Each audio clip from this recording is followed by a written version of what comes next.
In today's episode, we're talking Morimoto Asia, WIne Slushies at Disney Springs, and a little bit about Nouba. I only hope that we never lose sight of one thing, that it was all started by a mouse. You are listening to the Main Street Magic Podcast with your hosts, Jeremy Stein and John Marone. Hello and welcome to another episode of Main Street Magic. I am your host, Jeremy Stein, joined by my good friend and travel buddy, John Marone, in part 2 of a 2-part series on our recent Walt Disney World trip review. Make sure you go back and check out episode 1, where we talk about the new rooms at Pop Century, Saratoga Springs Resort, Baseline Tap House, and Blaze Pizza at Disney Springs. We did try something a little bit different for this trip review since John was traveling, so we're recording from 2 separate locations. In today's episode, we'll talk about Morimoto Asia, the WIne Slushies at Disney Springs, and a little bit about Nouba. As we continue, so we knew Sunday was the night that we did the Halloween party. And so if you go back a few episodes ago, we reviewed the Halloween party in full, which we just had an absolute blast at. But we realized, as John, you had mentioned in our second episode where we were talking about Christmas versus Halloween, if you're doing one of those parties that night and you know you might get there at 4 or 5 p.m. and you're going to hang out till midnight, you can skip a park that morning. It's easier for us since we have annual passes and you and I can kind of come and go as we please. But if you're planning a trip during the Halloween or the Christmas party, John, I think your recommendation to kind of stay out of the parks that morning, relax, maybe enjoy the resort, or do what we did, which is go have lunch at Disney Springs, was perfect. Yeah, I agree. I think that there's, you don't, as long as you don't have to put it all in, and remember, if you're paying extra for one of those parties, even though the party's from 7 to 12, you can get in at 4, and if you do have an annual pass, you can get in earlier if you want. Yeah. In that episode we said our goal was to get in there at 5, so you had booked a reservation ahead of time for Morimoto, and since all of our stuff shows up on each other's My Disney Experience app, I saw that and said, hey, you're going there.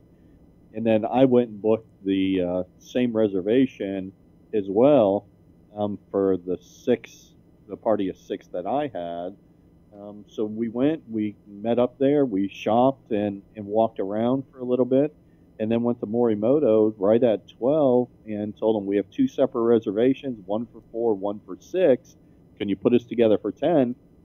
They said, absolutely, just give us a couple minutes. And then they took us upstairs, and we had a great big round table for all of us. Now, I've eaten at Morimoto, 3-4 times before. It's by far my favorite. Now, I've eaten at Morimoto in New York, the Boca Raton location, and now the Disney location, and I think I might be missing one as well.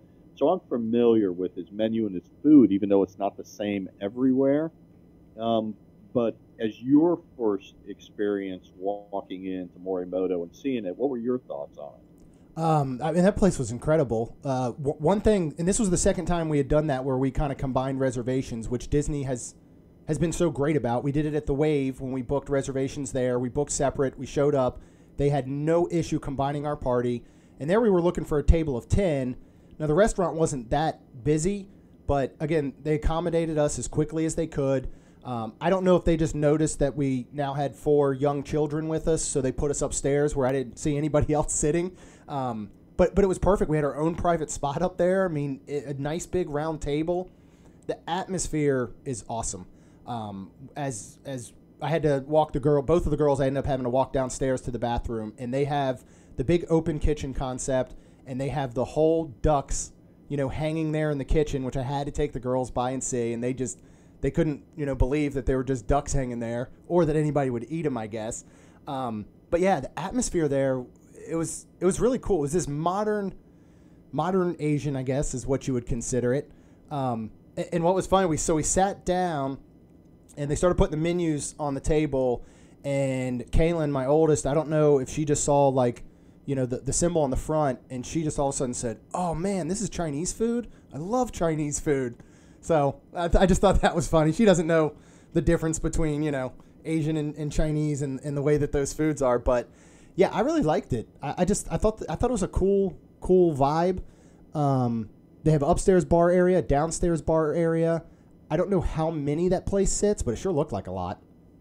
Yeah, it definitely seats a lot. If you want to do the sushi tasting menu where they decide what you're going to eat and just put it in front of you, the sushi bar is actually upstairs, and then the regular kitchen is downstairs. And then besides eating inside, there is also an outside counter service with some limited menu items, which comes from the same kitchen there as downstairs. Yeah. Now, I believe that, so the restaurant, when it opened that first year, won a design award for the best restaurant design. I mean, it's a pretty location. I mean, just the chandeliers in there, the bar area, there's a bar area downstairs, there's a bar area upstairs. So if you don't have a reservation and you want to get in there and you can't, because it is tough to find, and here's the other thing I'll tell you. Some of those Disney restaurants, you can book them through Disney on the My Disney Experience app, or you can go on the Open Table app. And if you've never used it, that's just another website, but Open Table also has the reservations. So you can book them at either. So like you book yours through the Disney app. Yeah. I booked mine through Open Table because I get points for the reservation. When you get so many points, you get gift cards to use for future restaurant visits. And because I'm on the road all the time, I use that app a lot for restaurants. But just because it's on one doesn't mean it's not on the other. Oh, okay. And are all restaurants pretty much under Open Table? Could you potentially do that for almost anywhere at Disney Springs that's taking reservations, do you know? For the most part. Okay. So Frontera Cucina, which is Rick Bayless's Mexican, Art Smith, Morimoto, STK, and I'm trying to think if there's any other ones, but those are the ones that jump off my head that you can find on there. Yeah. I'm trying to think if Paddlefish is on there or not. It actually might be, but it's just, hey, open up the app and take a look, and who knows what you'll find. But the Disney Resort hotels are not on there. Right. But the Disney Springs restaurants you will find. That's an outstanding tip. So what are your go-tos when you're at Morimoto, since you've now been there a couple times and you've been to several of them? What are you usually eating? Are you doing full meals? You doing appetizers? So a mix. So I've been there for dinner where we've done full meals. I've sat at the bar where we've just done cocktails and apps. So a mix. So this time, Michelle and I went into it just saying, hey, we're just going to try a bunch of apps and just do a bunch of different apps. My sister and my daughter went with, they were going to share an app and then go ahead and have a full dish. And then the twins really don't do much, but I do like the kids menu. The kids menu, at least it's not a paper and here's some crayons. Yeah. It's different. They have lo mein. They have hot dogs inside of a bao bun. I forget what the other items are, but they have some unique items on there. But the menu, when you open it up and unfold it, there's different paper inside that you can use to make origami. Help me out. Yep, origami. Yeah, you can make origami. It was so cool. There's an easy, a medium, and a hard. So 3 different origamis that you can make, and they give you the instructions how to do it. And even with the instructions, I'm not sure anybody They're all was hard. able to do it. But at least it kept them occupied, and it's fun and it's different. I think it keeps them occupied since it was different. Now, the first thing, obviously, is the drinks. They have an excellent drink menu, whether it's beers, whether it's sake, wine, cocktails. I think their cocktails are some of the best there are. Yeah. So you and I each ordered cocktails off of a seasonal menu. And then my wife is set. She once took their recommendation and said, try the White Lily. We can look at the ingredients on the White Lily. We don't know what any of the ingredients are. Yeah, I can't pronounce half of them. Yep, other than there is alcohol in there. But it's a nice white drink, comes in a martini glass. has a hibiscus flower floating in it, a little lime peel, and it does taste good. So I know your wife and my wife had that, and I know mine had more than one. I believe we convinced your wife to have more than one as well. Yeah, it's not, and it was, I tasted it. It was pretty good, but I don't think I would order one sitting by myself at a bar with the flower coming out of the top and the white drink, and I don't know why. I think people would look at me a little bit funny, but and my cocktail was outstanding. I don't even remember what it was, but like you said, it was off a fall menu, and it tasted like fall. Yeah, wasn't yours one with like apple and cinnamon? Yeah, it tasted like it tastes like an apple cider that you would normally drink warm during the holidays, but it was just cold. But it was one of those drinks you do not taste alcohol, but you know it's in there, which is great because I don't usually drink mixed drinks and liquor. So to have something like that, it was both refreshing, but then it tasted like fall, and it was still hot outside, but it was nice to be inside and have something like that. Yeah. So, and I had a fall menu drink as well, and right now I don't remember what it was, but it was really good, and I think mine might have been gin based at that time. So a couple of the standouts. Again, you can get the steamed buns, which we got. We got their egg rolls. We got their crab stuffed phyllo dough ones as well. All good, but the two standouts to me that I will get every time I am there, my wife agrees, is number one, the tuna pizza. Now that is a Morimoto special, and you will find it on every single one of his menus, no matter the location. Okay.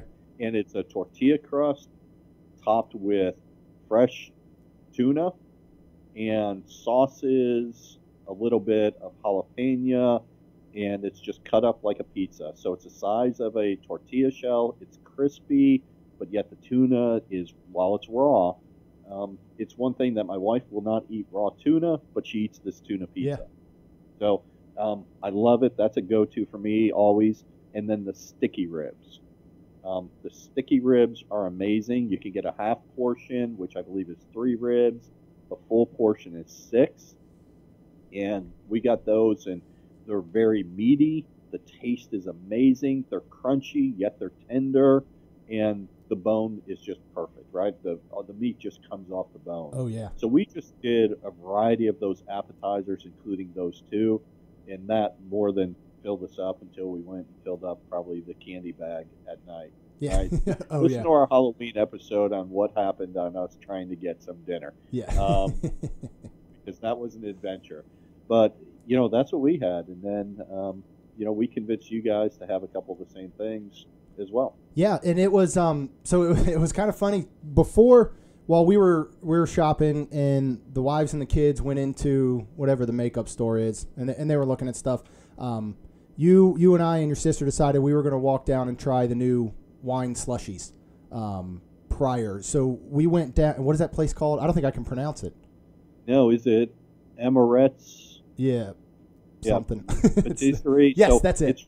It's right outside the World of Disney store. Yeah.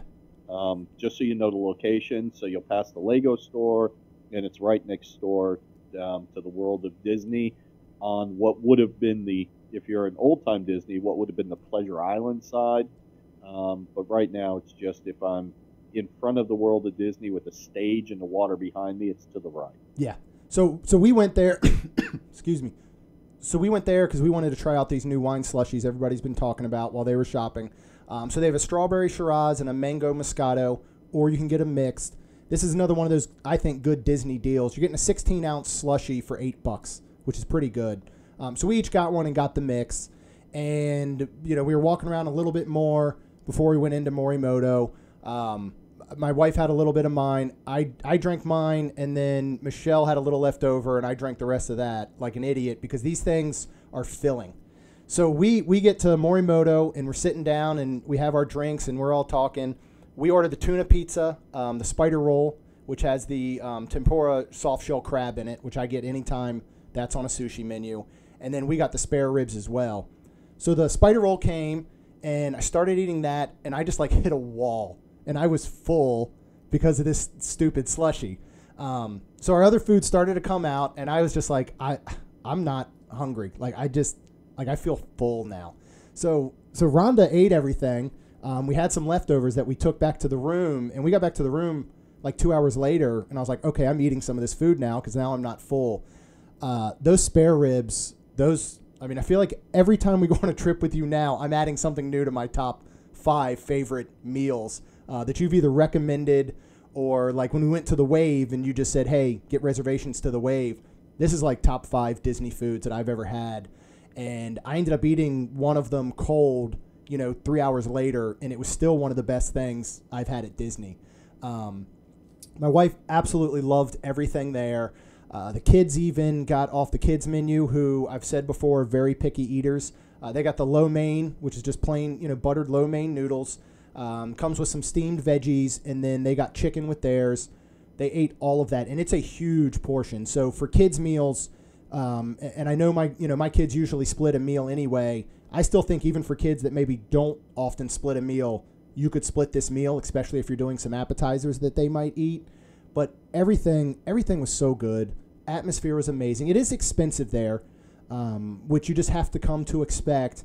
But if you want an experience in both food and decor, and to try some new things, this is one of those places where I think spending that extra money is so worth it. And as we know, they're going to take discounts, with annual pass holder or with Tables in Wonderland.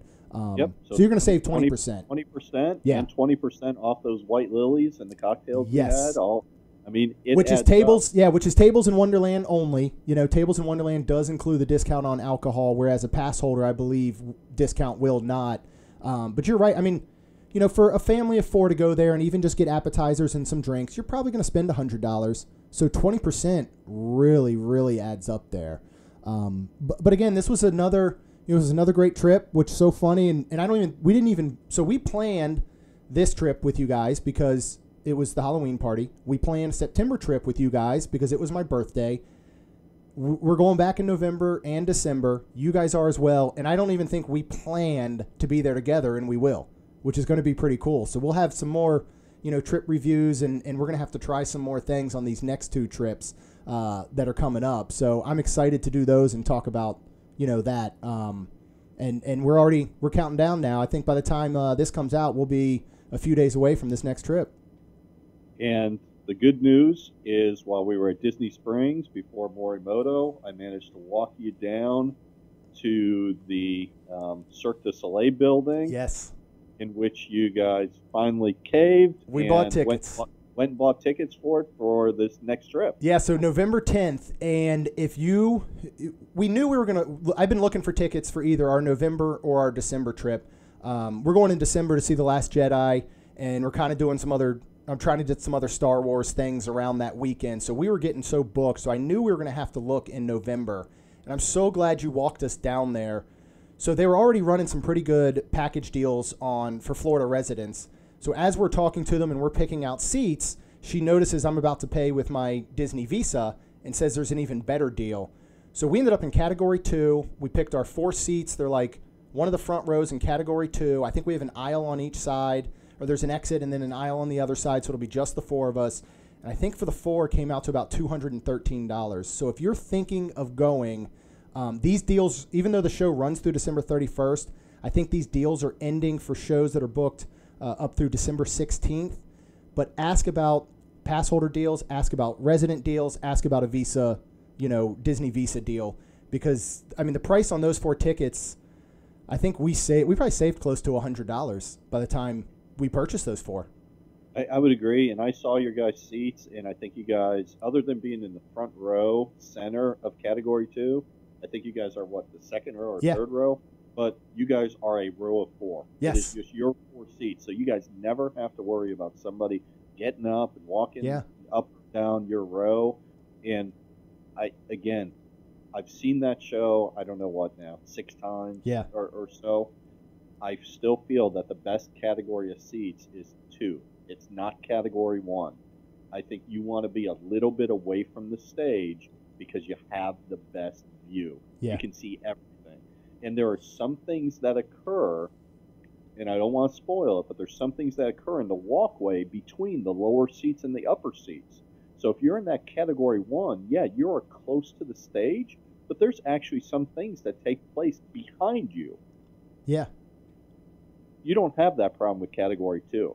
Yeah, well, and that was the recommendation you've been given all along. So it was great because you were still there, and we like called you over, and we're like, here, we get 4 seats. Here's what's available. Which one should we get? And you told us. And then so we're doing the 6:30 showing. We've got some dinner afterwards.